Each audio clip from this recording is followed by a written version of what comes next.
Hello, Dad. This is Jay Warren. This is the Dadhood Journey podcast. And today's topic is this.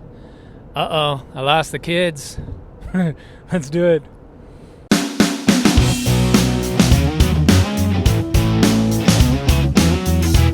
Hi, my name's Miko, and you're listening to my dad, Jay Warren. This is the Dadhood Journey podcast. Thanks for listening.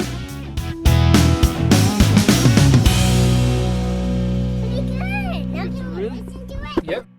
So it is a little bit after the 4th of July holiday when I'm recording this. I don't know when you're listening to it, Dad, but there has been a number of stories, not just from 4th of July shenanigans, but in general, and talking about the topic, where dads are sharing with me their stories of, where's the kids? I can't find them. And I will say, in all of these stories that have been told to me, the amount of time that it was where the kids were, quote, lost and they couldn't find them was minutes, maybe 3 minutes. But in those 180 seconds is an eternity. If you've ever gone through this experience, Dad, you'll know what I'm talking about. I know this has happened to me before, where even if it's been split seconds, the stomach drops, your blood pressure raises, your stomach gets seized, and you're on all alert because you can't find your kid. I remember the very first time it happened to me. This is so silly. It was around about the time when Nico was learning to roll over, and I was with him in the living room. He was on his back on those little play thingamajigs. No, he wasn't even under one of those. He was just laying on his back, and I was playing with him. I got up to go get a cup of coffee or something like that, 10 feet away in the same room, where the kitchen was continuous with the living room, so it was still there. And I turned around looking to the spot that he was in, and he wasn't there. He was gone. I'm like, oh crap, I lost my kid. How? Oh, he's right over there, because he rolled over twice, and he was only a couple feet away, maybe behind a pillow or a cushion or something that I put down from there. But that split second was such a stress. And one of the stories that the dad told me from the 4th of July was he was at a big gathering at a hotel. They do a huge fun thing on the 4th of July. Lots of toy play stuff, bouncy house stuff for the kids, and then great fireworks show afterwards. And he was saying that, he was in charge of his two olders who are 5 and 4, and they were playing with other kids of the parents he was talking with, and they were doing a back and forth, running over here and then coming back and over here. And the dad did say, I got a little too comfortable, meaning with the amount of crowds coming in, and it's starting to get dark because everybody's coming in for the fireworks. Maybe he should have been a little more attentive to it, but he wasn't. He was trusting his kid, because the older always brings the younger with her, and was back and forth. And he said it was probably for a good solid 2 minutes. He didn't know where the girls were, and he went to the place around this corner where they had been, wasn't there. Came back to the parents, no, they haven't come back, and he freaked and was looking all around. He's like, oh my god, where are they? And they were just around the corner on the other side. But the stress was, yes, didn't have kids. 2, it's in a big crowd. And granted, it was a crowd at a very nice hotel, a demographic that is, all there for kids. And at the same time, somebody could argue that, well, that's a prime place for people that are going to steal kids to go, because parents are, familiar with the surroundings. They're familiar with other parents. They'll let their kids go. They might be drinking, blah, blah, blah, blah, blah.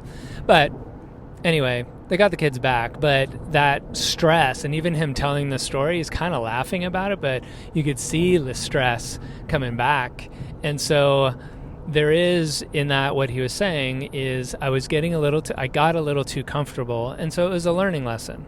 It was a learning lesson of, okay, in that situation, I need to, even though I'm sure they're fine, even in that small, infinitesimal 0.1111% or 0.0001%, I should say, that something bad could happen, you want to prevent that. So you're going to shore it up and shorten up the leash a little bit rather than going long leash.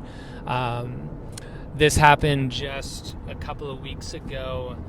It's a good learning lesson about voicing as well, which I'll do another episode about, kind of the anger voice versus the scared voice. And to a kid, it kind of sounds the same. And this was when Nico and I were up at my family's cabin.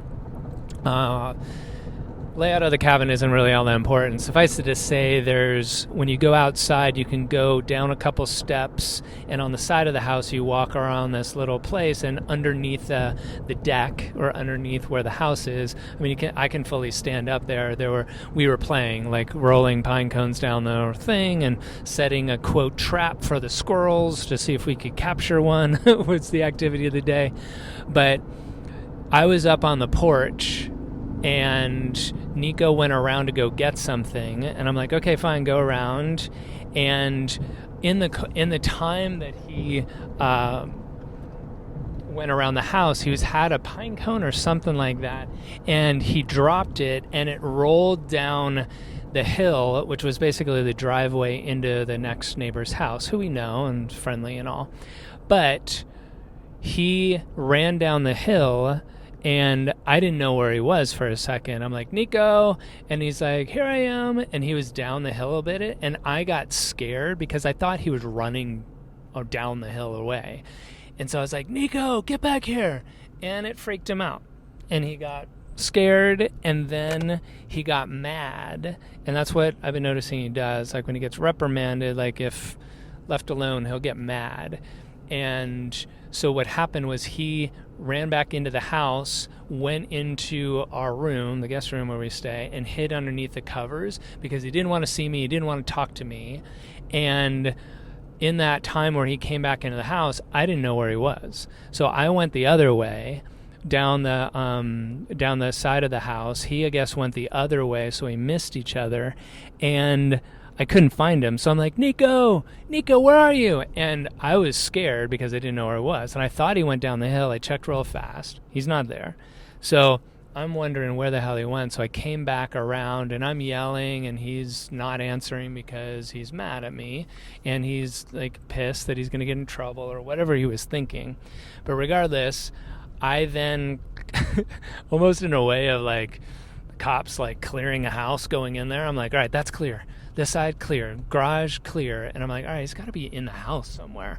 So I went inside. I'm like, Nico, please answer me. Just answer me. Where are you? And he popped his head up underneath the covers. I'm like, here.